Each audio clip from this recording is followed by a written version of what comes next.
আজ পবিত্র লাইলাতুল কদর বা শবে কদর। মহিমান্বিত এই রাতে বেশি করে নফল ইবাদত, জিকির আজগার আর দান খয়রাতের মধ্য দিয়ে পালনের উপর গুরুত্ব দিচ্ছেন আলেম ওলামা ও মুহাদ্দিসগণ। এ রাতের মর্যাদা ও ধর্মীয় গাম্ভীর্য বজায় রাখার আহ্বানও জানিয়েছেন তারা। লাইলাতুল কদর অর্থাৎ পুণ্যময় রজনী। পবিত্র রমজান মাসের ২৭তম রাতে ধর্মপ্রাণ মুসলমানগণ আল্লাহর নৈকট্য লাভের আশায় রাতভর ইবাদত বন্দেগীতে মশগুল থাকেন। তারা এই যে অল্প বয়স পাবে, ৬০ বছর, ৬৫ বা ৭০ বছর, প্রতি বছর এমন একটি রজনী আছে যে একটি রজনী ইবাদত করলে তারা ১০০০ মাসের চাইতেও বেশি ইবাদত করার সওয়াব পাবে। আল্লাহ তাআলা মানুষকে অতি সহজে জান্নাতে নেওয়ার জন্য, জান্নাত যাওয়ার পথটাকে সুগম করা, সহজ করার জন্য এই দিনগুলো বা এই রাত্রগুলোর বরাদ্দ দিয়েছেন।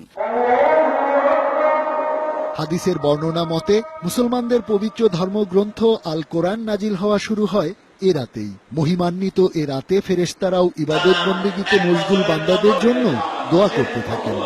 আজকের এই রাত্রিতে একজন সত্যিকার মুমিনের জন্য যেটা কর্তব্য, যেমনি ভাবে আল্লাহর কুদরতি পায়ে সেজদায় পড়ে ক্রন্দন করা, তেমনি ভাবে আত্মীয় স্বজনের খোঁজ খবর নেয়া, মা বাবার কবর জিয়ারত করা, গরিব দুঃখীকে মুক্ত হস্তে দান করা, বিপদগ্রস্ত মানুষের পাশে দাঁড়ানো।